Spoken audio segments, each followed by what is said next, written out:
പുതിയൊരു കഥയുമായി ഞാൻ പിന്നെയും വന്നിരിക്കുകയാണ്. നിങ്ങൾ താലിക്ക് നൽകിയ സപ്പോർട്ട് ഈ കഥക്കും നൽകണമെന്ന് റിക്വസ്റ്റ് ചെയ്യുകയാണ്.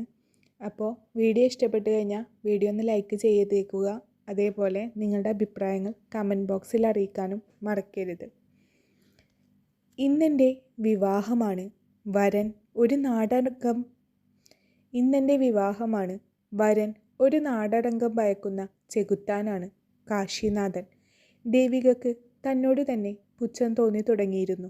ദേവുവിന് അമ്മ മാത്രമേ ഉള്ളൂ. ചെറിയച്ഛൻ്റെ വീട്ടിലാണ് ഇപ്പോൾ ദേവുവും അമ്മയും താമസം. അമ്മ ഒരു വശം തളർന്നതാണ്.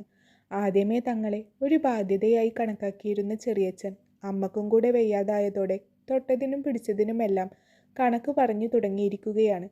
അമ്മയെ ചികിത്സിക്കാൻ പോലും അവർ കൂട്ടാക്കാതെയായി. അന്നേരമാണ് തനിക്ക് കാശിനാഥൻ്റെ ആലോചന വരുന്നത്. അയാൾ തന്നെ ഇങ്ങോട്ട് വന്ന് പെണ്ണന്വേഷിച്ചതാണെന്ന് പോലും. സ്ഥിരം അടിപിടിയും ഗുണ്ടായിസയുമായി നടക്കുന്നവനെ വിവാഹം ചെയ്യാൻ താല്പര്യമില്ല എന്ന് ദേവു തറപ്പിച്ചു പറഞ്ഞതാണ്. സൈ കെട്ട് ഒരിക്കൽ വിവാഹത്തിൽ നിന്ന് പിന്മാറണമെന്ന് പറയാൻ കാശിയെ പോയി ദേവു കണ്ടു. പക്ഷെ അവന് പരിഹാസം. കെട്ടുന്നെങ്കിൽ നിന്നെ മാത്രമേ വിവാഹം ചെയ്യൂ എന്നവൻ തറപ്പിച്ചു പറഞ്ഞു കളഞ്ഞു. പക്ഷെ അപ്പോഴേക്കും ചെറിയച്ഛൻ കല്യാണത്തിന് സമ്മതിപ്പിച്ചെടുക്കാൻ ദേഹോപദ്രവവും ഭീഷണിയും തുടങ്ങി. വയ്യാതായ അമ്മക്ക് നേരെയും കൂടെ ആക്രമണം തുടങ്ങിയപ്പോൾ വേറെ വഴിയില്ലാതെ ദേവു വിവാഹത്തിന് സമ്മതിച്ചു. ഈ വിവാഹം നടക്കുകയാണെങ്കിൽ കാശിനാഥൻ ചെറിയച്ഛന് ഇങ്ങോട്ടെന്തോ പണം കൊടുക്കാമെന്ന് പറഞ്ഞുവെന്നു പോലും. കുഞ്ഞുനാൾ മുതൽ കണ്ടിരുന്നതാണ് അവൾ കാശിയെ. ഒരേ നാട്ടുകാർ, കളിക്കൂട്ടുകാർ. അന്നൊക്കെ അവനോട് അവൾക്കൊരിത്തിരി ഇഷ്ടവും സ്നേഹവും എല്ലാം ഉണ്ടായിരുന്നു. പക്ഷെ വളർന്നു വരുംതോറും രക്തം കണ്ടാൽ അറക്കാത്തവനായി അവൻ മാറിത്തുടങ്ങിയിരുന്നു. അതോടെ ദേവുവിനും അവനെ പേടിയായി, ഒപ്പം വെറുപ്പുമായി. എന്നിട്ടാ ഇപ്പോൾ അവനെ തന്നെ വിവാഹം ചെയ്യേണ്ടി വരുന്നേ. ഇങ്ങനെ സ്വന്തം ഇഷ്ടങ്ങൾക്ക് വില കൊടുക്കാതെ ആത്മാവില്ലാതെ ജീവിക്കുന്നതിലും നല്ലത് മരണം തന്നെയാണെന്ന് ദേവുവിന് തോന്നി. കുളിക്കാൻ വസ്ത്രങ്ങളും മറ്റും എടുത്തു തന്നത് ചെറിയമ്മയാണ്. ഒരു പാത്രത്തിൽ അല്പം പച്ചമഞ്ഞൾ അരച്ചതും കൂടെ തന്നു. അത് കണ്ട് എൻ്റെ ചുണ്ടിൽ ഒരു പരിഹാസം മുട്ടിട്ടു. കല്യാണപ്പെണ്ണിന് മാറ്റേകാൻ പച്ചമഞ്ഞൾ. ഇന്നെൻ്റെ വിവാഹമല്ല, കുരുതിയാണെന്ന് വിളിച്ചു പറയാൻ തോന്നി.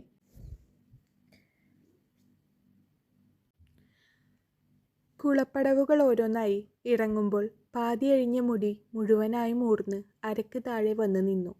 ഇന്നലെ വെച്ച തുളസിക്കതിർ മുടിയിലൂടെ ഊർന്ന് കൽപ്പടവുകളിൽ വീണു ചുംബിച്ചു.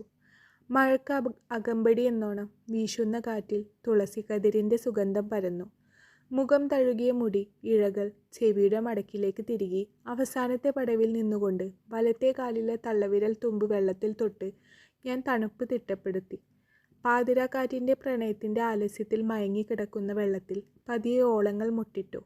ഇരുകാലുകളും വെള്ളത്തിലിട്ട് അല്പം നേരം അങ്ങനെയിരുന്നു. ദേഹത്ത് പടരുന്ന പച്ചമഞ്ഞളിൻ്റെ ഗന്ധമോ തലയിലൂടെ ഒഴുകുന്ന ചെമ്പരത്തിത്താളിയോ എന്നിൽ തണുപ്പ് സൃഷ്ടിച്ചില്ല. മനസ്സപ്പോഴും ഉരുകി എരിഞ്ഞു തീരുകയായിരുന്നു. പതിയെ വസ്ത്രം മാറി ഉടുത്ത് മുറിയിലേക്ക് നടന്നു. മുറിയിൽ മേശപ്പുറത്ത് പകുതി വിരിയാൻ മറന്ന അരിമുല്ലപ്പൂക്കൾ വാഴയിലയിൽ പൊതിഞ്ഞിരിപ്പുണ്ട്. ഉടുക്കാൻ തന്ന സ്വർണ്ണക്കരയുള്ള സാരിയും കാശിമാലയും സ്ഥാനം പിടിച്ചിട്ടുണ്ട് ആ മേശയിൽ. മുടിയിൽ കെട്ടിയിരിക്കുന്ന മുണ്ട അഴിച്ചു മാറ്റി അല്പം വെള്ളത്തുള്ളികൾ തട്ടിത്തെറിപ്പിച്ച് അത് അരക്കൊപ്പം ചേർന്ന് കിടന്നു. സാരി ഞൊറിഞ്ഞുടുപ്പിച്ച് തന്നത് മാധു ആണ്. പതിയെ കണ്ണാടിക്ക് മുന്നിൽ അരികിലുള്ള കസേരയിലിരുന്നു. സ്വർണത്തിൻ്റെ ആ നൂലുമാല കഴുത്തിൽ സ്ഥാനം പിടിച്ചു. മുടി ചീകി ഒതുക്കി മുല്ലപ്പൂ വെച്ച് തന്നു അവൾ. തുളസിക്കതിരിൻ്റെ നൈർമല്യമുള്ള മുടിയിഴകളെ മുല്ലപ്പൂവിൻ്റെ ഗന്ധം കവർന്നെടുത്തിരിക്കുന്നു. കണ്ണിൽ കൺമഷി വരച്ചു തന്നതും മാധുവാണ്. ദേവുവിൻ്റെ ഉറ്റ കൂട്ടുകാരിയാണ് മാധു. പുരികങ്ങൾക്ക് മധ്യത്തിൽ ചെറിയ പൊട്ടു തൊട്ടു. ദേവുവിൻ്റെ കണ്ണുകൾ അന്നേരം നിറഞ്ഞൊഴുകുന്നുണ്ടായിരുന്നു. പതിയെ മാധു ദേവുവിൻ്റെ കണ്ണുകൾ തുടച്ചു മാറ്റി. ഇനി നീ എന്തിനു കരയണം ദേവു? നിന്റെ കഴുത്തിലെ താലിക്ക് മറ്റെന്തിനേക്കാളും ശക്തി കൂടും. സീമന്തരേഖ ചുവപ്പിക്കാൻ പോകുന്ന ആ കൈകളിൽ നീ എന്നും സുരക്ഷിതയായിരിക്കും. മുന്നിൽ അവനുള്ളിടത്തോളം കാലം ദേവിയുടെ മേൽ ഒരു നിഴൽ പോലും വരില്ല. മാധു മനസ്സിലോർത്തു. അടുത്ത ബന്ധുക്കൾ മാത്രം വിവാഹത്തിന് വന്നിരുന്നു. പലരുടെയും മുഖം മറന്നുപോയിരിക്കുന്നു ദേവു. പട്ടിണിയും സങ്കടവും മാത്രം കൂട്ടുപിടിച്ച് തളർന്നുപോയ അമ്മയെയും കൊണ്ട് ജീവിച്ചിരുന്ന കാലത്ത് ഒരാൾ പോലും തിരിഞ്ഞു നോക്കിയിരുന്നില്ല അവരെ. ഒരുങ്ങിയിറങ്ങി അമ്മയുടെ കാലിൽ തൊട്ട് അനുഗ്രഹം വാങ്ങി. അനുഗ്രഹം എന്നോണം ആ മിഴികൾ നിർത്താതെ പെയ്യുന്നുണ്ടായിരുന്നു. മുഹൂർത്തത്തിന് സമയമായി. ചെറുക്കൻ ഇതുവരെ എത്തിയില്ലേ എന്ന ആളുകളുടെ മുറുമുറുപ്പാണ് എന്നെ ചിന്തകളിൽ നിന്ന് ഉണർത്തിയത്. സമയം പോകുന്തോറും ആളുകളുടെ അടക്കിപ്പിടിച്ചുള്ള സംസാരം ഉച്ചത്തിലാവാൻ തുടങ്ങി. ആ മുറുമുറുപ്പുകൾക്കിടയിലാണ് കാശിനാഥൻ വന്നു കയറിയത്, ഒറ്റക്കൊമ്പനെ പോലെ. അവനെ കണ്ടതോടെ എല്ലാവരും നിശബ്ദമായി. അവൻ എന്തു മുഹൂർത്തം, എന്ത് താലി! അവിടെ ആകമാനം ശ്മശാനമുഖമായിരുന്നു. മുറിക്കു പുറത്തിറങ്ങിയ മാധു എൻ്റെ വലങ്കയിൽ പിടിമുറുക്കി എന്നെയും കൊണ്ട് പുറത്തേക്ക് ഇറങ്ങി കഴിഞ്ഞിരുന്നു. അമ്മയുടെ അനുഗ്രഹം വാങ്ങിച്ചു. എൻ്റെ തലയിൽ കൈവച്ച് അനുഗ്രഹിക്കുമ്പോൾ അമ്മ നിർത്താതെ പെയ്യുന്നുണ്ടായിരുന്നു. കതിർ മണ്ഡപത്തിലേക്ക് ആരൊക്കെയോ കൂടിയിരുത്തുന്നതായി തോന്നി. യാന്ത്രികമായി എന്തൊക്കെയോ നടക്കുന്നത് പോലെ തോന്നി. തൻ്റെ മറുവശം ചേർന്നിരിക്കുന്ന ആളിലേക്ക് പെട്ടെന്ന് തന്നെ മുഖം തിരിച്ചു നോക്കി. കാശിനാഥൻ. ദേവുവിൻ്റെ നാവിൽ നിന്നും ആ പേര് പുറത്തു ചാടി. മുഖമുയർത്തി അവൻ നോക്കിയതും ദേവുവിൽ ആകെ മൊത്തം ഒരു വിറയൽ പടർന്നു. ഇന്ന് അവൻ പതിവിലും സുന്ദരനായിരിക്കുന്നു. ഒരുപാട് കാലത്തിന് ശേഷം ആ അധരങ്ങളിൽ പുഞ്ചിരി കണ്ടതുകൊണ്ടോ അതോ കാലം മായ്ച്ച ചന്ദനക്കുറി ആ നെറ്റിയിൽ വീണ്ടും പടർന്നതുകൊണ്ടോ ദേവു ചിന്തിച്ചു. ചന്ദന കളർ ഷർട്ടിലും വെള്ളമുണ്ടിലും അവൻ ജ്വലിക്കുന്നുണ്ടായിരുന്നു. എനിക്ക് നേരെ അവൻ പുച്ഛത്തിൽ കലർന്ന ഒരു ചിരി തൊടുത്തുവിട്ടു. കണ്ണുകൾ നിറഞ്ഞ് എൻ്റെ കാഴ്ചകൾ മറഞ്ഞു. കാഴ്ചക്കാരായി കൂടി നിന്നവരിൽ ഞാൻ അമ്മയുടെ മുഖം തിരഞ്ഞു. തലയും താഴ്ത്തിയിരിക്കുന്ന അമ്മയെ ഒരു നോക്ക് കണ്ടു. നാദസ്വരങ്ങളുടെ മേളങ്ങൾ കാറ്റിൽ പടർന്നു. കണ്ണ് ചിമ്മി തുറക്കുന്ന നേരം കൊണ്ട് ആ മഞ്ഞച്ചരടിലെ താലി എൻ്റെ കഴുത്തിലേക്ക് ചേർന്നിരുന്നു. മാംഗല്യം തന്തുനാനേന മമ ജീവന ഹേതുന കണ്ഠേ ബദ്നാമി ശുഭഗേ ത്വം ജീവശരദാം ശതം. ഞാൻ പോലും അറിയാതെ എൻ്റെ ഇരു കൈകളും കൂപ്പി. കണ്ണുകൾ ഇറുകെ അടച്ചു. കാശിനാഥൻ്റെ ഭാര്യ എന്ന രീതിയിൽ ഉള്ള ദേവിയുടെ ആദ്യത്തെ പ്രാർത്ഥന. താലിച്ചരട് മുറുക്കുമ്പോൾ കാശിയുടെ കൈകളുടെ ചൂട് എൻ്റെ പിൻകഴുത്തിൽ തട്ടുന്നുണ്ടായിരുന്നു. കാറ്റിലെ നാദസ്വരങ്ങൾക്കൊപ്പം വഴി തെറ്റി വന്ന മഴയും വിരുന്നെത്തി. മഴയുടെ ഉഗ്രരൂപം ആർത്തലച്ചു പെയ്യുന്ന മഴയേക്കാൾ എൻ്റെ ഉള്ളിൽ ഇരമ്പുന്ന കടലിന് ശക്തിയുണ്ടായിരുന്നു. അന്തരീക്ഷമാകെ ഇരുണ്ടു തുടങ്ങി. പകൽ വെളിച്ചത്തെ പിന്നിലാക്കി ഇരുട്ട് മുന്നേറി. പടർന്ന് പടർന്ന് ഇരുട്ട് കൂരിരുട്ടായി. എൻ്റെ കണ്ണിലും നെഞ്ചിലും അന്നേരം കൂരിരുട്ട് തന്നെയായിരുന്നു. ദേവു കാശിനാഥൻ്റേതാകുന്ന അസുലഭ നിമിഷത്തിന് സാക്ഷിയായി. മിന്നൽ പിണർപ്പുകളും കാതടപ്പിക്കുന്ന ഇടിയുമെല്ലാം ഇടതടവില്ലാതെ മാനത്ത് നിറഞ്ഞു. മന്ത്രകോടി കൈമാറി. സീമന്തരേഖയിൽ അവൻ്റെ വിരൽത്തുമ്പുകൾ പ്രണയം പടർത്തുമ്പോൾ എന്നിൽ ദേഷ്യം ആളിക്കത്തുന്നുണ്ടായിരുന്നു. അതിനിടയിലും നിറഞ്ഞു നിൽക്കുന്ന അവൻ്റെ മിഴികൾ ഞാൻ കാണാതെ പോയില്ല. ആ മിഴികളിലെ പ്രണയവും വാത്സല്യവും മറന്നീക്കി പുറത്തു വരുമെന്നായപ്പോൾ അവൻ നോട്ടം മാറ്റിക്കളഞ്ഞു. ഞാനത് കണ്ടുപിടിച്ചു കഴിഞ്ഞെന്ന് അറിയാതെ തന്നെ. അവസാനം തുളസി കൊണ്ട് ചേർത്ത് കെട്ടിയ ഹാരങ്ങൾ പരസ്പരം അണിയിക്കുമ്പോൾ എന്നിൽ നിന്നും അല്പം മുമ്പ് പടിയിറങ്ങിപ്പോയ കൃഷ്ണ തുളസിയുടെ പരിശുദ്ധിയും പരിമളവും എന്നിൽ തന്നെ വീണ്ടും തിരിച്ചെത്തുകയായിരുന്നു. എന്നെ കൂടാതെ അവനിലും ആ സുഗന്ധം പടർന്നു കയറുന്നുണ്ടായിരുന്നു. കാശിയുടെ വലത്തെ കൈയിലേക്ക് എൻ്റെ കരം ചേർത്ത് മുറുക്കുമ്പോൾ അമ്മ എൻ്റെ മുഖത്തേക്ക് നോക്കിയില്ല.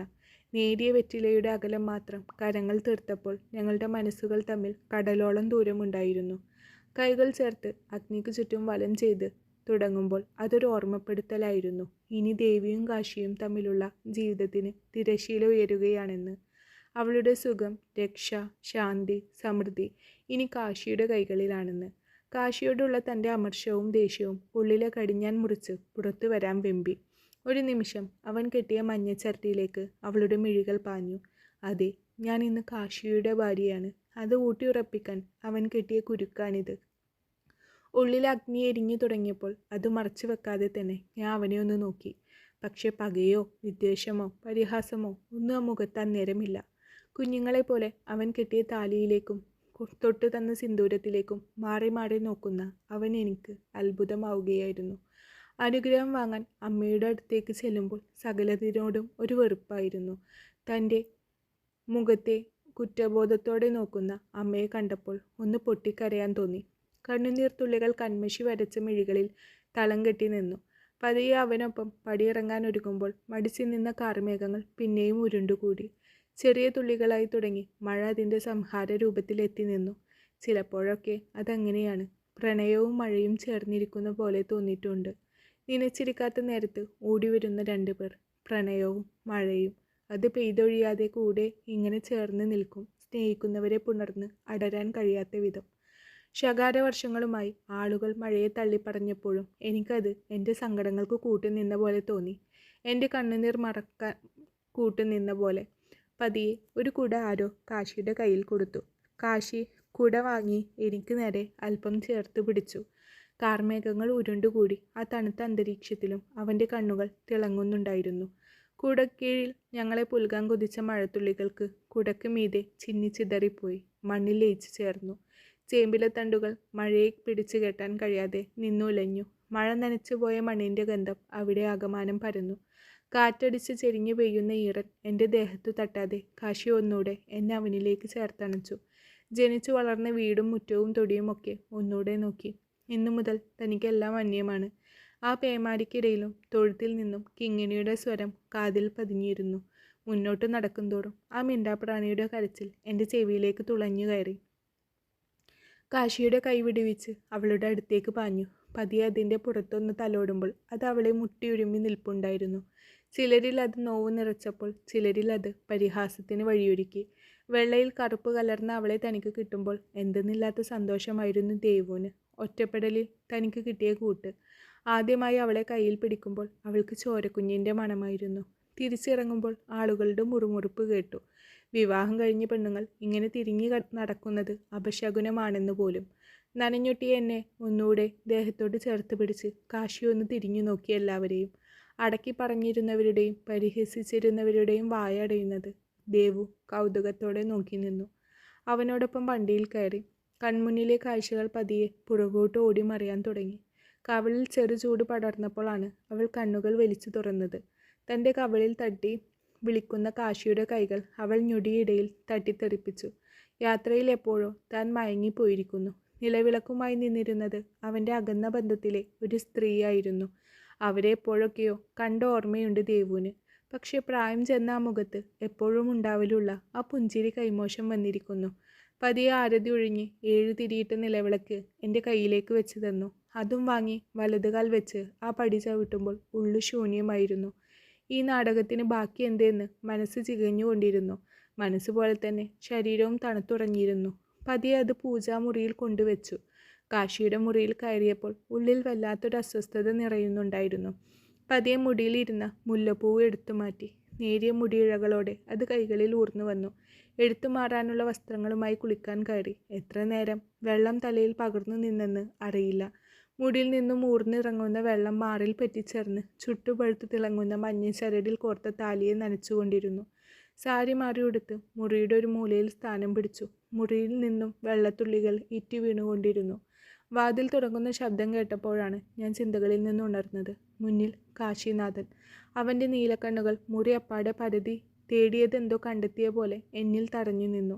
അരികിലേക്ക് അവൻ വരുന്തോറും മുട്ടിൽ മുഖം പൂഴ്ത്തി ഞാൻ ചുമരിനോട് ചേർന്നിരുന്നു. എൻ്റെ മുന്നിൽ അവൻ മുട്ടുകുത്തിയിരുന്നത് അവനെ ഒന്ന് മുഖമുയർത്തി നോക്കാതെ തന്നെ ഞാൻ മനസ്സിലാക്കി. പതിയെ എൻ്റെ മുഖം പിടിച്ചുയർത്താൻ നോക്കവേ സർവ്വനിയന്ത്രണവും വിട്ട് ഞാൻ കരഞ്ഞു പോയിരുന്നു. തൊടല്ലേ എന്നെ, എനിക്ക് പേടിയാ നിങ്ങളെ കാണുന്നത് പോലും. അവളുടെ സ്വരം ചിലമ്പിച്ചിരുന്നു.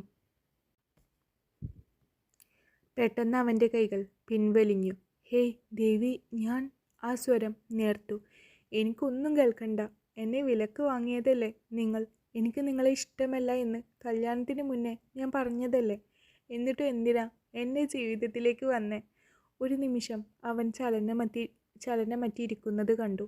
ദേവുവിൻ്റെ വാക്കുകൾ അവനെ വേദനിക്കണം. അങ്ങനെ അവൻ മാത്രം എല്ലാവരെയും വേദനിച്ച് രസിച്ചാൽ പോരല്ലോ, ദേവു ഓർത്തു.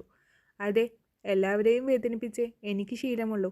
കാരണം ഞാൻ ചെകുത്താനാണല്ലോ. അല്പം പുച്ഛത്തിൽ അത് പറഞ്ഞുകൊണ്ട് കാശി എന്നെ പിടിച്ചെഴുന്നേൽപ്പിച്ചു.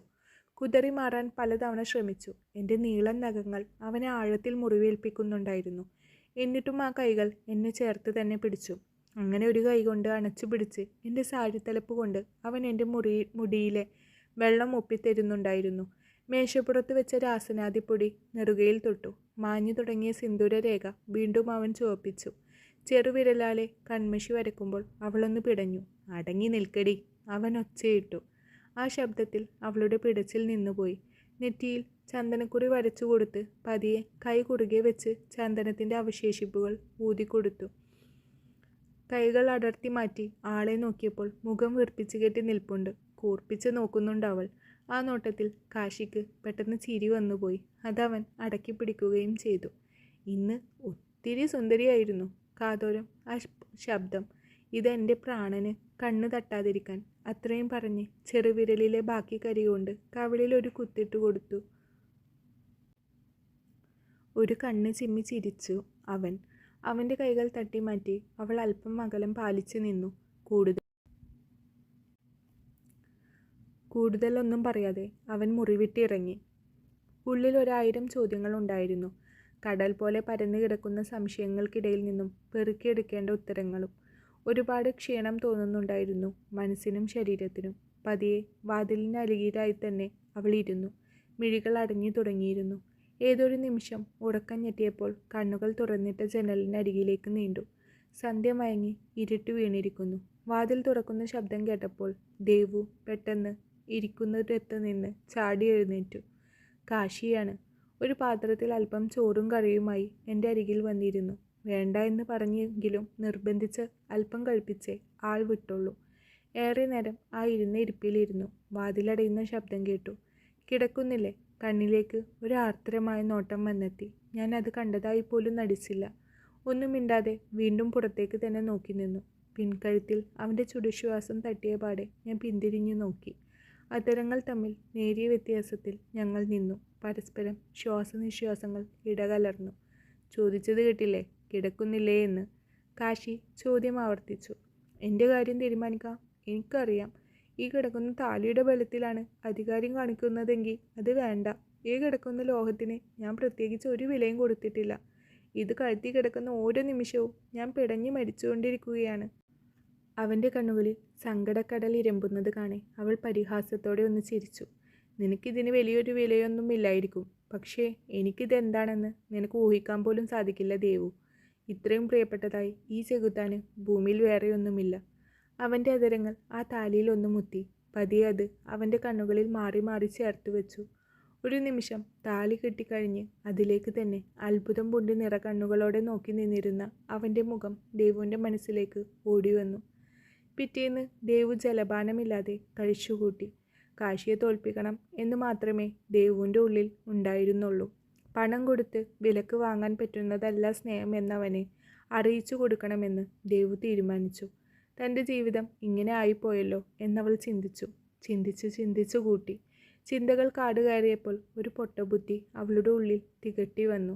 വിരലുകൾ ചുരുട്ടിപ്പിടിച്ച് പതിയെ കൈത്തണ്ടയിൽ ബ്ലേഡ് വെച്ച് വരയുമ്പോൾ അവളിൽ വേദന പടർന്നില്ല. അങ്ങനെ ഇപ്പോൾ എല്ലാം കൈയടക്കി പിടിച്ച് കാശിനാഥൻ ജയിക്കണ്ട, ഞാൻ ജീവിച്ചിരുന്നാലല്ലേ നിങ്ങൾ ജയിക്കൂ. ദേവു ഉള്ളിൽ അവനെ വെല്ലുവിളിച്ചു.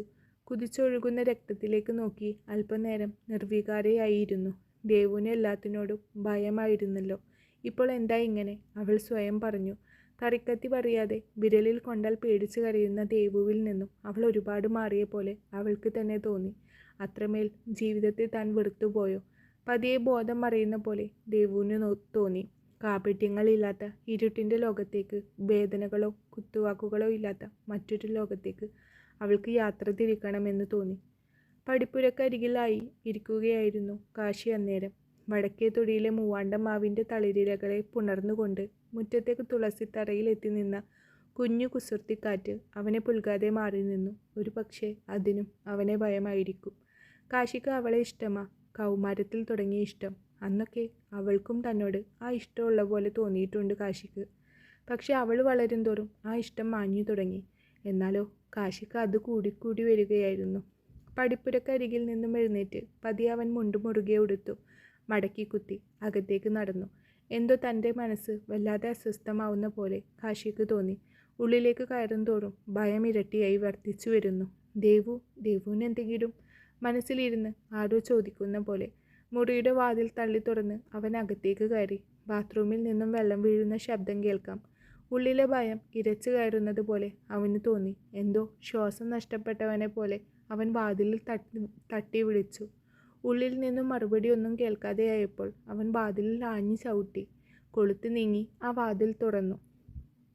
മുന്നിൽ നനഞ്ഞു കുതിർന്ന് ബോധം മറിഞ്ഞിരിക്കുന്ന ദേവുവിനെ കണ്ടപ്പോൾ അവൻ്റെ ദേഹം തളരുന്ന പോലെ തോന്നി. തറയിലാകെ തളം കെട്ടി നിൽക്കുന്ന രക്തം കണ്ടപ്പോൾ അവനാകെ വിറച്ചുപോയി. ഒരു പക്ഷേ ജീവിതത്തിൽ ആദ്യമായിട്ടായിരിക്കും രക്തത്തിൻ്റെ നിറം അവനെ ഭയപ്പെടുത്തുന്നത്. സ്വബോധം തിരിച്ചു കിട്ടിയ പോലെ അവൻ ഓടിച്ചെന്ന് അവളെ കയ്യിൽ വാരിയെടുത്തു. തളർന്ന ആമ്പൽപ്പൂ പോലെ തൻ്റെ കയ്യിൽ കിടക്കുന്ന ദേവുവിൻ്റെ മുഖം കാശിയുടെ ഹൃദയത്തെ ചുട്ടുപൊട്ടിച്ചുകൊണ്ടിരുന്നു. ദേവു, കണ്ണു തുറക്കടി, അവൻ അലറി വിളിച്ചു. അവൻ്റെ കണ്ണുനീർ തുള്ളികൾ അവളുടെ മുഖത്തേക്ക് പ്രവഹിച്ചു. അമ്മയെ പിരിഞ്ഞതിന് ശേഷം ഒരുപക്ഷെ ആദ്യമായിട്ടായിരിക്കും കാശി ഇങ്ങനെ പൊട്ടിക്കരയുന്നത്. പതിയെ അവളെ കട്ടിലിൽ കിടത്തി മുണ്ടിൻ്റെ കരഭാഗം കീറി അവൻ അവളുടെ മുറിവിൽ കെട്ടി. മുറിവിന് ആഴം കൂടിയിട്ടില്ല. ഒരുപക്ഷെ ഞാൻ കണ്ടില്ലായിരുന്നുവെങ്കിൽ. കാശി ആകെ ഒരു തരം ഭയം വന്ന് മൂടിത്തുടങ്ങി. ഭയവും സങ്കടവും കുറ്റബോധവും എല്ലാം കാശിയെ പാടെ തളർത്തി. ഈ വികാരങ്ങളൊന്നും ഇതിനു മുന്നേ അവനിൽ പിറവി കൊണ്ടിട്ടില്ലായിരുന്നു. എല്ലാ വികാരങ്ങളും അവളിൽ തുടങ്ങി അവളിൽ അവസാനിക്കുന്നു, തൻ്റെ പ്രണയം പോലെ തന്നെ. കാശി ഓർത്തു. പതിയെ മുറിവേറ്റ അവളുടെ കയ്യിൽ അവൻ ചുണ്ടുകൾ ചേർത്തു. പാതി മയക്കത്തിലും അവൾ ഒരു ദീർഘനിശ്വാസം എടുത്തു. എന്തോ ആ ചുംബനത്തിൻ്റെ പൊള്ളലെന്ന പോലെ അവളുടെ കാലിൽ മുറുകെ പിടിച്ചുകൊണ്ട് കാശി പൊട്ടിക്കരഞ്ഞു. പതിയെ കണ്ണുകൾ തുറക്കുമ്പോൾ കണ്ണുകൾക്ക് ചുറ്റും വല്ലാത്തൊരു ഭാരം അനുഭവപ്പെട്ടു ദേവുവിന്. ഒരു നിമിഷം മുന്നേ ഉണ്ടായതെല്ലാം അവൾ ഓർത്തെടുത്തു. കൈത്തണ്ടയിലെ മുറിവിലേക്ക് കണ്ണുകൾ പാഞ്ഞു. ഇപ്പോഴും ഒരുപാട് വേദനിക്കുന്ന പോലെ. അരികിലായിരിക്കുന്ന കാശിയെ കണ്ടപ്പോൾ പെട്ടെന്ന് ദേവു ചാടി എഴുന്നേറ്റു. അരികിലേക്ക് അടുക്കുന്ന അവനെ കണ്ടപ്പോൾ എന്തു ചെയ്യണമെന്നറിയാതെ ദേവു കുഴഞ്ഞുപോയി. ജീവനോടെ തന്നെ ഉണ്ടടി, ഇതിലും ഭേദം നിനക്ക് എന്നെ അങ്ങ് കൊല്ലാമായിരുന്നില്ലേ. അവൻ്റെ ശബ്ദം നേർത്തുപോയി. കൈ ഉയർത്തി അവൻ ദേവുവിൻ്റെ കവിളിൽ ഒന്ന് തൊടാൻ ശ്രമിച്ചു. തൊട്ടുപോകരുതെന്നെ, ദേവു അലറി. മതിയായില്ലേ? ജീവൻ കളയാൻ നോക്കിയതുപോലും നിങ്ങളോടുള്ള വെറുപ്പ് കൊണ്ടാണ്. നിങ്ങളുടെ മുഖം കാണുന്നത് പോലും എനിക്കിഷ്ടമല്ല. ദേവു, സ്നേഹിച്ചതിൻ്റെ 100 ഇരട്ടി ഇന്ന് ഞാൻ നിങ്ങളെ വെറുക്കുന്നു. ഇനിയും അധികാരം കാണിക്കാനാണ് ഭാവമെങ്കിൽ എൻ്റെ ശവത്തിൽ ആയിരിക്കും നിങ്ങൾ തൊടുക. ദേഷ്യം അതിൻ്റെ ഉന്നതയിൽ തിളച്ചു മറിഞ്ഞു. പിടിച്ചു കെട്ടാൻ കഴിയാത്ത ഒരു അഗ്നി കണക്കെ ഞാനും. ദേവു, എന്നെ കേൾക്കാൻ നീ തയ്യാറാവണം. എല്ലാം പറഞ്ഞു കഴിഞ്ഞു. നീ ഇതേ നിലപാടിലാണെങ്കിൽ ഞാൻ പിന്നെ ഒരു തർക്കത്തിന് മുതിരില്ല. ചുണ്ടുകളിൽ അവൾ വിരൽ ചേർത്തു. മിണ്ടരുത് എന്ന് അവൾ കണ്ണുകൾ കൊണ്ട് അവനോട് ആജ്ഞാപിച്ചു. ഇതിൽ കൂടുതൽ ഒന്നും കേൾക്കാനില്ല. കൗമാരത്തി എപ്പോഴോ നിങ്ങൾ എൻ്റെ ഉള്ളിലുണ്ടായിരുന്നു. പക്ഷേ നിങ്ങളുടെ ചെകുത്താൻ സ്വഭാവം കാരണം പറിച്ചു കളഞ്ഞതാ ഞാൻ നിങ്ങളെ എൻ്റെ ഹൃദയത്തിൽ നിന്നും.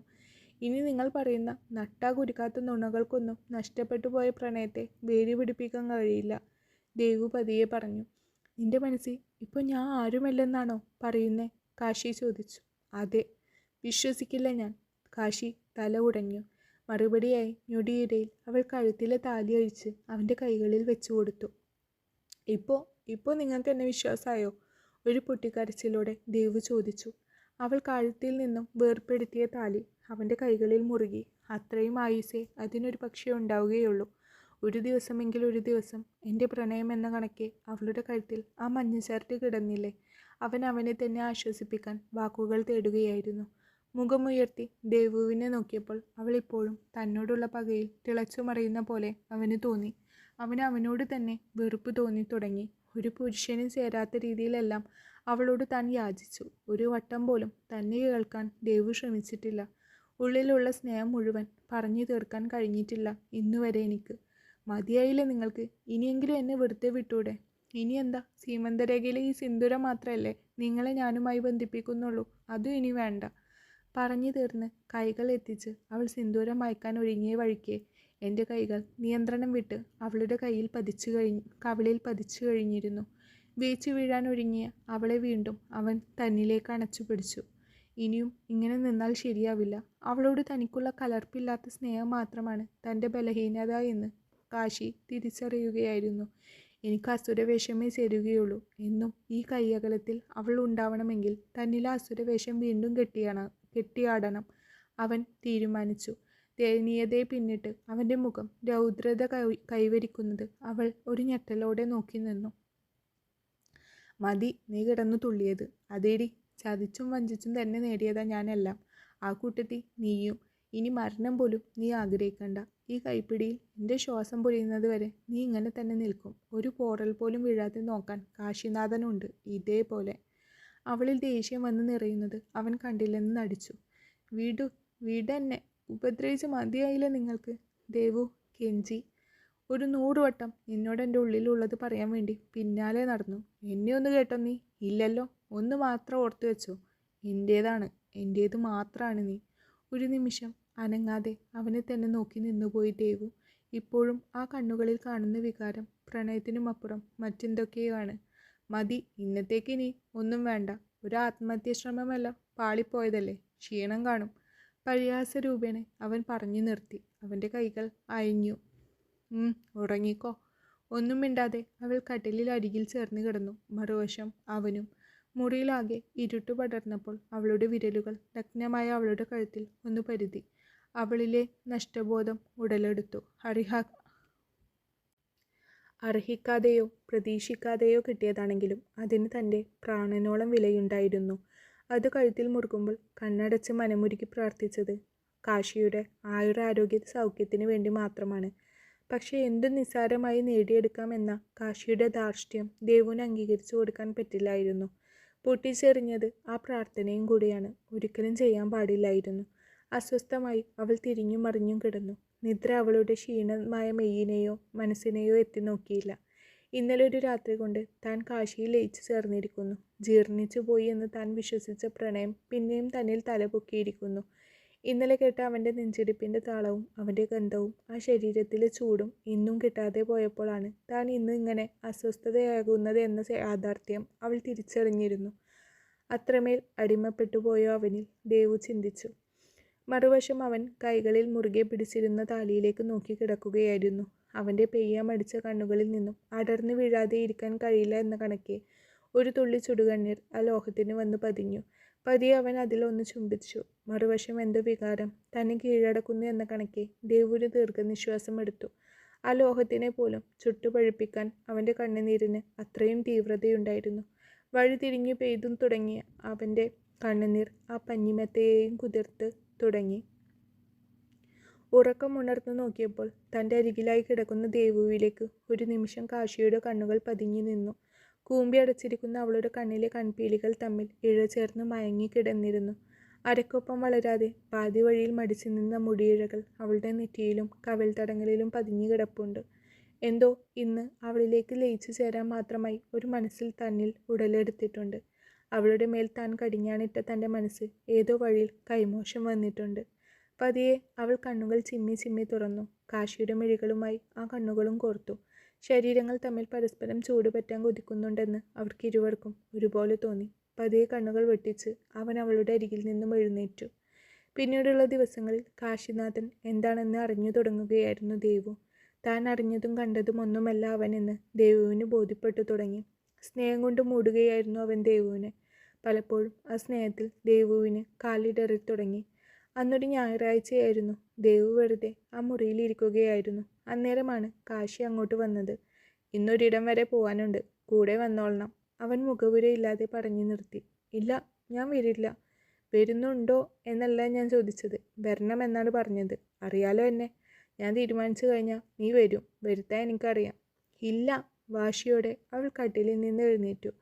ഞൊടിയിടയിൽ കാശിയുടെ കൈകൾ അവളെ വലിച്ച് തൻ്റെ നെഞ്ചോരം ചേർത്ത് നിർത്തി. പതിയെ ചുമരിൽ ചേർത്ത് നിർത്തി. തൻ്റെ മുഖം മൂടുന്ന അവൻ്റെ കണ്ണുകൾ അവളുടെ പെൺമയെ തൊട്ടുണർത്തുന്നത് അവൾ അറിഞ്ഞു. എത്രയൊക്കെ അലറി വിളിച്ചാലും ആക്രോശിച്ചാലും ദേവുവിൻ്റെ നെഞ്ചിൽ ഈ കാശി മാത്രമുള്ളൂ. പ്രാണനാഥനല്ല, മറിച്ച് പ്രാണവായു ആണവൻ. ചുരുങ്ങിയ ദിവസങ്ങൾ കൊണ്ട് അവൻ ഹൃദയം കീഴടക്കിയിരിക്കുന്നു. വരുമോ? അധരങ്ങൾ അവളുടെ ചെവിയുടെ അടുപ്പിച്ച് നേരിയ ശബ്ദത്തിൽ അവൻ ചോദിച്ചു. ഇല്ല. പതറിയ സ്വരത്തിൽ അവളുടെ മറുപടിയും വന്നു. അവളുടെ മുടിയിൽ നിന്നും വമിക്കുന്ന കൃഷ്ണതുളസിയുടെയും കാച്ചിയ എണ്ണയുടെയും സമ്മിശ്രഗന്ധം അവൻ മുകർന്നു. പതിയെ അവൻ ദേവുവിൻ്റെ നെറ്റിയിൽ ഒന്ന് ചുംബിച്ചു. വരാമോ എൻ്റെ കൂടെ? പിന്നെയും അവൻ ആ ചോദ്യം ആവർത്തിച്ചു. പുള്ളി പിടഞ്ഞുകൊണ്ട് ഇല്ല എന്ന് തലയാട്ടിക്കൊണ്ട് അവൾ അകന്നു മാറാൻ ഒരു വിഫല ശ്രമം നടത്തി നോക്കി. അവൻ്റെ അധരങ്ങൾ പതിയെ അവളുടെ കവിൾത്തടങ്ങളെ ചുംബിച്ചു. ഇപ്പോഴും മാറ്റമില്ലേ തീരുമാനത്തിന്? മറുപടി പറയാതെ അവൾ കുതറിക്കൊണ്ടിരുന്നു. നാസികത്തുമ്പിലും അവൻ്റെ ചുംബനം ഏറ്റുവാങ്ങിയപ്പോൾ അവളിൽ എന്തൊക്കെയോ വികാരങ്ങൾ ഉടലെടുക്കുന്ന പോലെ അവൾക്ക് തോന്നി. ഒരു ദീർഘനിശ്വാസം എടുത്ത് അവൾ തെന്നിമാറി. ഞാൻ വന്നോളാം, അവൾ കിതച്ചുകൊണ്ട് പറഞ്ഞു. ഇനിയും അവൾ അകന്നു മാറിയില്ലെങ്കിൽ ഒരു പക്ഷേ കാശിക്ക് നിയന്ത്രണം നഷ്ടമായേനെ എന്ന് കാശിക്ക് തോന്നി. ആഹാ, അപ്പോൾ എൻ്റെ ഭാര്യയ്ക്ക് അനുസരണശീലമൊക്കെ ഉണ്ടല്ലേ? കുസൃതി ചിരിയോടെ അവൻ അത് പറഞ്ഞു നിർത്തുമ്പോൾ അവളിൽ വീണ്ടും ദേഷ്യം വന്ന് നിറഞ്ഞു. പതിയെ ചിരിച്ചുകൊണ്ട് അവൻ കുളിക്കാൻ കയറി. നീലക്കണ്ണിയടിയിൽ ഒരല്പനേരം അവൾ അവളെ തന്നെ നോക്കി നിന്നു. യാന്ത്രികമായി അവൾ ഓരോന്ന് ചെയ്തു തുടങ്ങിയിരുന്നു. താഴേക്ക് ഇറങ്ങുമ്പോൾ കണ്ടു ബുള്ളറ്റും ചാരി നിൽക്കുന്ന കാശിയെ. ദേവുവിനെ കണ്ടപ്പോൾ അവൻ ചെറുതായി ഒന്ന് പാളി നോക്കി. മുഴുവൻ നോക്കിയാൽ ചിലപ്പോൾ രാവണന്റെ അഭിമാനം കപ്പൽ കയറിയാലോ. അരികിൽ വന്ന് നിന്ന് അവൾ ഒന്ന് മുരടനനക്കി. എന്തോരം മുല്ല പൂത്തു നിൽക്കുന്നു, കോർത്തു ചൂടിക്കൂടായിരുന്നോ? എൻ്റെ മുഖത്തേക്ക് നോക്കാതെ അവൻ ചോദിച്ചു. ഞാനോ? അവൾ അറിയാത്ത മട്ടിൽ തുടർന്നു. അല്ലാതെ പിന്നെ ഞാനോ? അവന് ദേഷ്യം വന്നു തുടങ്ങി. പെട്ടെന്നുള്ള ദേഷ്യത്തിൽ ആ കവിൾത്തടങ്ങളും നാസികത്തുമ്പും ചുവന്നപ്പോൾ ദേവു ഇമസിമാതെ അവനെ തന്നെ നോക്കി നിന്നു. നിങ്ങൾക്ക് മുല്ല അല്ല വേണ്ടത്, നല്ല ചെമ്പരത്തിപ്പൂവാ. പെട്ടെന്നുള്ള അവളുടെ മറുപടിയിൽ അവന് ഒന്നുകൂടെ ദേഷ്യം വന്നു. കൈനീട്ടി കാശി അവളുടെ ചെവിയിൽ പിടിച്ച് തിരിച്ചു. ആ പിടി വിടുവിപ്പിക്കാൻ എന്നവണ്ണം ദേവു നിന്ന് ചാടി. പറയടി, ആർക്കടി ചെമ്പരത്തി വേണ്ടത്? വീട്ടിൽ തന്നെ, എനിക്ക് വേദനിക്കുന്നു. അവൻ്റെ കൈകൾ പതിയെ അയഞ്ഞു. ഒന്നും മിണ്ടാതെ അവൻ വണ്ടിയിൽ കയറി. എന്തൊക്കെയോ പിറുപിറുത്ത് കൈകൊണ്ട് ചെവിയിൽ തടവി അവളും അവന് പിന്നിലായി കയറി. വഴിയിലുടനീളം അവർ പരസ്പരം ഒന്നും സംസാരിച്ചില്ല. ചിന്തകൾക്കെല്ലാം വിരാമം ഇട്ടുകൊണ്ട് ബുള്ളറ്റ് ചെറിയച്ഛൻ്റെ വീടിൻ്റെ മുന്നിൽ കൊണ്ട് നിർത്തി കാശി. ദേവുവിൻ്റെ ഉള്ളു നിറഞ്ഞു. അവൾ അമ്മയെ കാണാൻ അകത്തേക്ക് ഓടി. കാശിയും അവൾക്കൊപ്പം ആ വീട്ടിലേക്ക് കയറി. കാശി ഒപ്പമുള്ളത് കൊണ്ടാണെന്ന് തോന്നുന്നു, ചെറിയച്ഛൻ വലിയ സ്വീകരണമായിരുന്നു. ദേവുവിനോട് ഇന്ന് വരെ ഇല്ലാത്ത സ്നേഹവുമായിരുന്നു അയാൾക്ക്. പക്ഷേ കാശിക്ക് ചെറിയച്ഛനോട് വലിയ താല്പര്യമുണ്ടായിരുന്നില്ല. അന്ന് ആ വീട്ടിൽ നിന്ന് ഇറങ്ങുമ്പോൾ ദേവു പോലും പ്രതീക്ഷിക്കാതെ കാശി അവർക്കൊപ്പം അമ്മയെയും കൂട്ടി. അമ്മയോടുള്ള അവൻ്റെ പെരുമാറ്റവും സ്നേഹവും എല്ലാം ദേവുവിനെ ഞെട്ടിച്ചു കളഞ്ഞു. അവൻ്റെ വീട്ടിൽ അമ്മക്കുള്ള മുറിയൊരുക്കിയതും ശരീരം തളർന്ന അമ്മയെ ആ കട്ടിലിലേക്ക് എടുത്തു കിടത്തിയതും എല്ലാം അവനായിരുന്നു. അമ്മയുടെ മുഖവും വർഷങ്ങൾക്കിപ്പുറം തെളിഞ്ഞു കാണവേ ദേവുവിൻ്റെ ഉള്ളും നിറഞ്ഞു വന്നു. ദേവു അടുക്കളയിലേക്ക് നടന്നു. അന്നത്തെ അത്താഴം തയ്യാറാക്കി.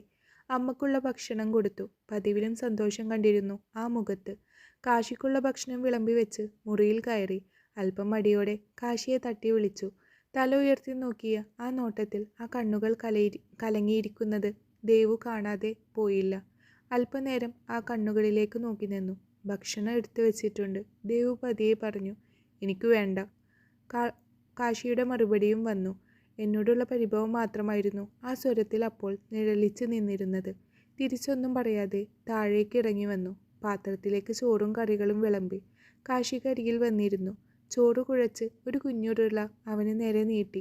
ആ നീലക്കണ്ണുകൾ വിടരുന്നത് ഞാൻ കണ്ടു. നിറഞ്ഞ വാത്സല്യത്തോടെ ഒരിക്കൽ കൂടെ അവന് നേരെ അത് നീട്ടി. അത് വാങ്ങി കഴിക്കുമ്പോൾ അവൻ്റെ നീലസാഗരം കരകവിഞ്ഞൊഴുകി. ഒരു കൊച്ചുകുഞ്ഞിനെ പോലെ എൻ്റെ കയ്യിലെ ഉരുള വാങ്ങി കഴിക്കുന്ന അവനെ ഞാൻ ഇമസിമ്മാതെ നോക്കി നിന്നു. ജനൽപ്പാളിയിലൂടെ ഇരുണ്ട ആകാശം നോക്കി നിൽക്കുന്ന അവനരികിലായി പോയി നിന്നു. എന്തോ ശരീരവും മനസ്സും കൈവിട്ടു പോകുന്ന പോലെ തോന്നി ദേവുവിന്. അവൻ്റെ അടുത്ത് നിന്ന് മതിവരുവോളം അവനെ പുണരാനും ചുംബിക്കാനും മനസ്സ് വെമ്പി. എൻ്റെ മനസ്സിൽ അലയടിക്കുന്ന അതേ വികാരങ്ങൾ അവൻ്റെ കണ്ണുകളിലും നിറഞ്ഞു നിന്നിരുന്നു. വികാരങ്ങൾക്ക് കടിഞ്ഞാനിടാൻ അസാധ്യമായ കണക്കെ അവൻ മുഖം തിരിച്ച് കട്ടിലയിൽ പോയി കിടന്നു. ഇന്ന് ആത്മഹത്യാശ്രമത്തിനൊന്നും ഉദ്ദേശമില്ലെങ്കിൽ ഇവിടെ വന്ന് കിടക്കാം. അല്പം പരിഹാസ ചുവയോടെ അവൻ അത് പറഞ്ഞു നിർത്തി. എനിക്കും ദേഷ്യം വന്നു തുടങ്ങി. പതിയെ മറുവശം ചേർന്ന് ദേവുവും കിടന്നു.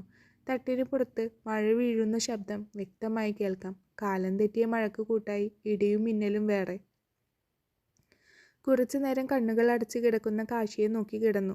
പതിയെ അരികിലേക്ക് ചേർന്ന് കിടന്ന് കാശിയുടെ നെഞ്ചോട് പറ്റിക്കൂടി.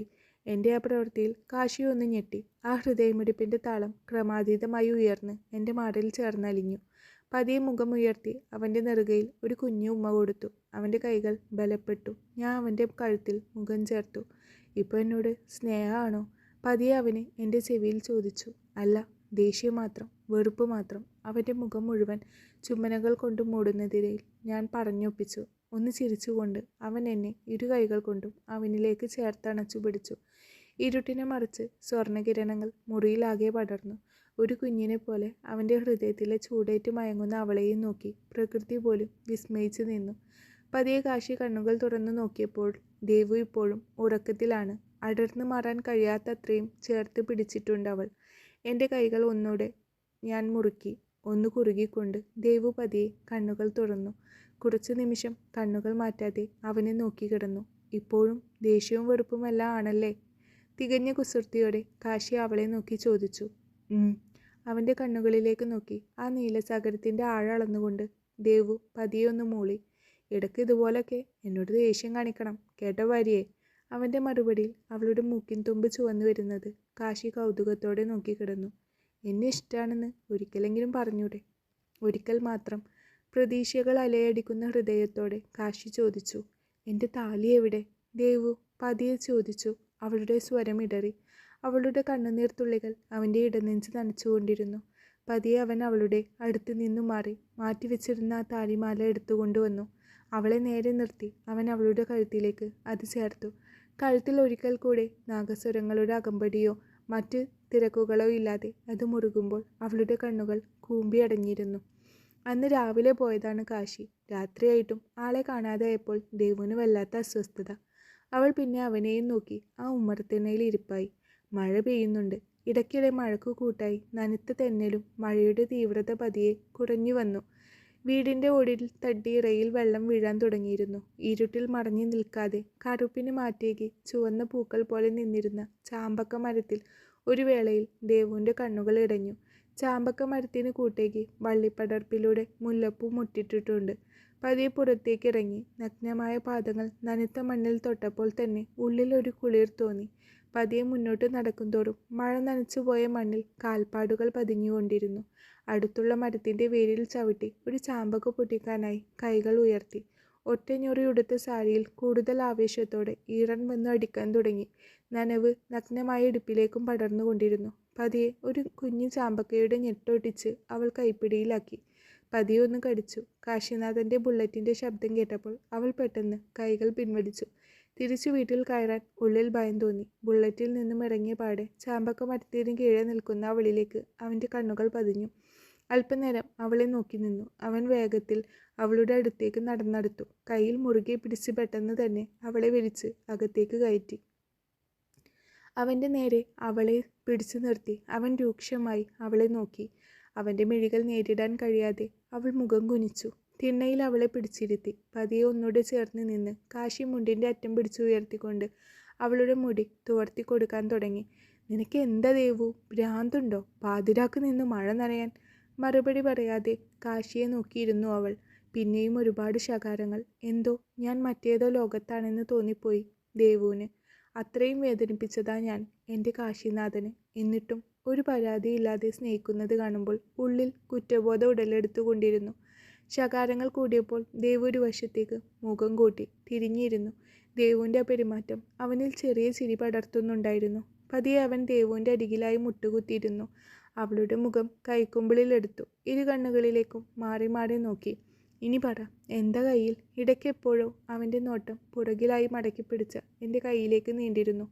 മറുപടി പറയാതെ കൈ അവന് നേരെ നീട്ടി. പകുതി കടിച്ച ചാമ്പക്കയിലേക്ക് അവൻ നെറ്റി ചുളിച്ചുകൊണ്ട് നോക്കി. ഇതിനാണോ ഈ മഴ മുഴുവൻ കൊണ്ടത്? ഒന്നും മിണ്ടാതെ അവൻ നോക്കിയിരിക്കാനാണ് തോന്നിയത്. പതിയെ കാശി കയ്യിൽ നിന്നും അതെടുത്തു. ദേവു പാതി കടിച്ചു വെച്ച ചാമ്പക്ക പതിയെ കഴിച്ചു തുടങ്ങി. ഇതിന് ഇത്രയും മധുരമുണ്ടായിരുന്നോ ദേവു? ആ കണ്ണുകളിൽ കുസൃതി വിരിഞ്ഞു വരുന്നത് ചോദിക്കുമ്പോൾ ആ നോട്ടം എന്നിൽ തന്നെയായിരുന്നു. ആ ചോദ്യത്തിൽ ഞാൻ അടിമുടി പൂത്തുലഞ്ഞുപോയി. പതിയെ അവൻ എഴുന്നേറ്റു. എൻ്റെ കൈയും പിടിച്ച് മുറ്റത്തേക്ക് ഇറങ്ങി. ആ വലിയ കുളത്തിനരികിലെത്തിയപ്പോൾ ആ നടത്തം അവസാനിച്ചു. കുറച്ചു നേരം ഇവിടെ ഇരിക്കാവോ എൻ്റെ കൂടെ? കാശി പതിയെ ചോദിച്ചു. അവനോട് ചേർന്ന് അവിടെ ഇരിക്കുമ്പോൾ ഉള്ളിലുള്ള സ്നേഹം മുഴുവൻ തുറന്നു കാണിക്കാനാവാതെ വിങ്ങുകയായിരുന്നു ദേവു. പതിയെ ദേഹം മുഴുവൻ ഒരു തരം കുളിര് പടർന്നു കയറി. ചൂളിപ്പിടിച്ചിരിക്കുന്ന എന്നെ കണ്ടപ്പോൾ അവൻ പതിയെ ഇട്ടിരിക്കുന്ന ഷർട്ട് ഊരി എന്നെ പുതപ്പിച്ചു. കുറച്ചു സമയം ഒന്നും മിണ്ടാതെ മഴത്തുള്ളികൾ കുളത്തിൽ സമ്മാനിക്കുന്ന ഓളം നോക്കിയിരുന്നു. പക്ഷെ അന്ന് രാത്രി കാശി ദേവുവിനെ പാടെ അവഗണിച്ച് കളഞ്ഞു. ഒരു ശ്വാസം കൊണ്ടുപോലും അവളെ ബുദ്ധിമുട്ടിക്കാൻ അവൻ പോയില്ല. അവൾക്ക് തന്നോട് തോന്നുന്ന കുഞ്ഞിഷ്ടം താനായിട്ടില്ലാതാക്കണ്ട എന്നാണ് അവൻ കരുതിയത്. 1 മാസത്തിന് ശേഷം ഒരു രാത്രിയിൽ എപ്പോഴോ മയക്കമുണർന്നപ്പോൾ ദേവുവിൻ്റെ അടക്കി പിടിച്ചുള്ള തേങ്ങലുകൾ അവനെ അസ്വസ്ഥനാക്കി. ദേവു, എന്തുപറ്റി? നിലത്ത് കാൽമുട്ടിൽ മുഖം ചേർത്ത് കരയുന്നവളെ നോക്കിക്കൊണ്ട് കാശി ചോദിച്ചു. അവളുടെ തേങ്ങലുകളുടെ ശക്തി ഉയർന്നതല്ലാതെ അവൾ മറുപടി പറഞ്ഞില്ല. പെട്ടെന്ന് കാശി എഴുന്നേറ്റ് അവളെ കൈകളിലെടുത്തു കട്ടിലിൽ കിടത്തി. അവൾക്ക് മുകളിൽ ഇരുവശങ്ങളിലും കൈകൾ കുത്തി അവൻ കിടന്നു. പറ, എന്താണ് എൻ്റെ ഭാര്യയുടെ പ്രശ്നം? അവൻ തെല്ലൊരു കുസൃതിയോടെ ചോദിച്ചു. നിലാവെളിച്ചത്തിൽ അവൻ്റെ കണ്ണുകൾ തിളങ്ങുന്ന പോലെ അവൾക്ക് തോന്നി. ഓരോ നേരവും ഓരോ സ്വഭാവമാണ്. അവൾ ആരോടുന്നില്ലാതെ പിറുപിറുത്തു. കാശിയുടെ അധരങ്ങളിൽ നേരത്തെ ഒരു പുഞ്ചിരി വിടരുന്നത് അവൾ കണ്ടു. ചിരിക്കേണ്ട, അവൾ മുഖം കനപ്പിച്ചുകൊണ്ട് പറഞ്ഞു. എങ്കിൽ പിന്നെ ദേഷ്യപ്പെടാം, വേണോ? വേണ്ട. പിന്നെ ഇപ്പോൾ എന്താ എൻ്റെ ഭാര്യയ്ക്ക് വേണ്ടത്? കാശി അവളുടെ കണ്ണുകളിൽ നോക്കി ചോദിച്ചു. മധുരമുള്ളത് എന്തെങ്കിലും കയ്യിലുണ്ടോ അസുര? പരിഭവം മാറ്റാൻ ദേവു കാശിയെ നോക്കിക്കൊണ്ട് തുടർന്നു. അവൻ ഒന്ന് ഞെട്ടി. പെട്ടെന്ന് തന്നെ ഞെട്ടൽ മറച്ചു പിടിച്ച് അവൻ സംസാരിച്ചു തുടങ്ങി. ഇല്ലല്ലോ ദേവി, അവൻ മീശ പിരിച്ചുകൊണ്ട് പറഞ്ഞു. അവൾ കണ്ണുകൾ കൂർപ്പിച്ച് കാശിയെ നോക്കി കിടന്നു. അടർന്നു മാറാൻ ഒരുങ്ങിയ കാശിയെ അവൾ ഇറുകെ കെട്ടിപ്പിടിച്ചു. നെറ്റിയിലും കവിൾത്തടങ്ങളിലുമായി ചുംബിച്ചു. വർദ്ധിച്ച ഹൃദയമിടിപ്പോടെ കാശി അത് ഏറ്റുവാങ്ങി. പതിയെ കാശി അവളുടെ അരികിൽ നിന്നും എഴുന്നേറ്റു. മുണ്ട് മടക്കിയെടുത്തു. ചൂണ്ടുവിരലിനാൽ പതിയെ മീശ ഒന്ന് മുകളിലേക്ക് ഉയർത്തി. അവളെ തന്നെ നോക്കി സംശയഭാവത്തിൽ അവൾ തിരിച്ചു. പതിയെ കുനിഞ്ഞുകൊണ്ട് അവൻ ദേവുവിനെ കൈകളിലെടുത്തു. പതിയെ അവൾ കൈകൾ കോർത്ത് അവൻ്റെ കഴുത്തിൽ ചുറ്റി.